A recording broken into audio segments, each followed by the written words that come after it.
परमात्मने नमः।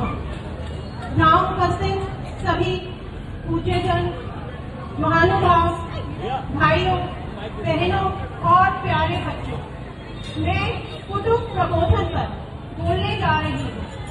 कुटुंब का अर्थात मतलब है परिवार, खानदान, और प्रबोधन का अर्थ है तर्क शक्ति,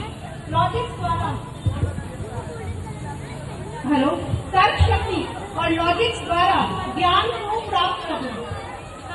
आज इस विषय को बात करने की क्यों आवश्यकता पड़ी है, जानना चाहेंगे।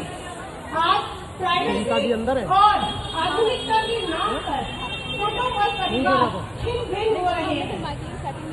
बच्चों को बच्चे सीख रहे हैं कि हम ही महत्वपूर्ण हैं, परंतु यह जानने की आवश्यकता है व्यक्ति की दो पहचान होती है, एक व्यक्तिगत एवं एक पारिवारिक। मैं स्त्री हूँ, मैं पढ़ी लिखी हूँ, मैं गुणवान हूँ, ये मेरी व्यक्तिगत पहचान है।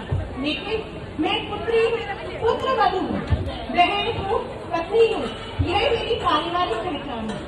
लेकिन परिवार में रहने का, साथ रहने का मतलब होता है साथ निभाना, और परिवार में साथ रहने का मतलब होता है साथ निभाना। ये केवल साथ रहने नहीं, कर्तव्यों को समझना है। जब हम कुटुंब में होते हैं तो ये कर्तव्य हम स्वयं ही सीख जाते हैं। आज जैसे जैसे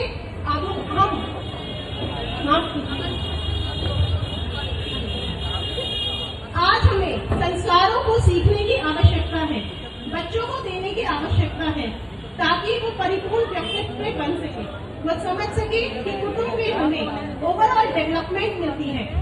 जब हम इस दुनिया में अकेले पड़ जाते हैं, तनावपूर्ण होते हैं, तब परिवार में ढांढस बनाने वाले कितने हाथ हमारे साथ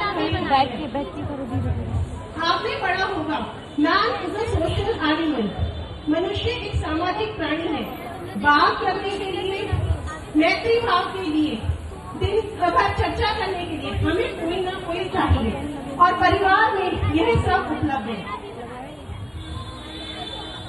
सविता जी का अब हमें करना क्या है? हमें कम से कम सप्ताह में एक बार साथ बैठकर भोजन करना है, भजन करना है, बच्चों को गीता का श्लोक बताना है, महाभारत रामायण की कहानियाँ सुनानी है। आपको नहीं लगता जब आप ऐसा करेंगे तो आपके बच्चे संस्कारी बनेंगे? आज के समय में बच्चे सफल तो हो रहे हैं, लेकिन क्या आपको नहीं लगता कि वो संस्कारों से दूर हो गए हैं? संवाद घरों में घट रहा है। ऐसे में कुटुंब प्रबोधन की आवश्यकता और भी बढ़ जाती है। हमारे पीस ऑफ माइंड और मानसिक सुरक्षा के लिए हमें साथ में रहने की इस प्रवृत्ति को दोबारा से वापस लाना होगा। बच्चों को तीर्थ स्थल पर ले जाएं, शक्ति पीठ ले जाएं, अपनी कुल देवी पर ले जाएं। जब ऐसा होगा तो बच्चों में स्वयं एक सुरक्षा की भावना जागृत होगी। मैं कुछ पंक्तियां कहना चाहूंगी, कृपया मेरे साथ दोहराएं। ये मेरा परिवार, ये मेरा परिवार मुझे जान से भी प्यारा है। ये मेरा परिवार, ये मेरा सहारा है, लागे मुझको प्यारा है। ये मेरा परिवार, धर्म रक्षति रक्षिता, जो धर्म की रक्षा करता है, धर्म उसकी रक्षा करता है। आइए आज हम संकल्प लें कि अपने घरों को संस्कारों की पाठशाला बनाएंगे।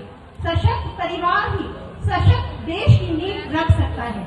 याद रखिए दोस्तों, संयुक्त परिवार एक वो खजाना है जो आपको सुरक्षा दुनिया का कोई भी बैंक नहीं दे सकता। यह आपके लिए एक खजाना है, इसको संजो कर रखिए। जय भारत, जय हिंद, धन्यवाद।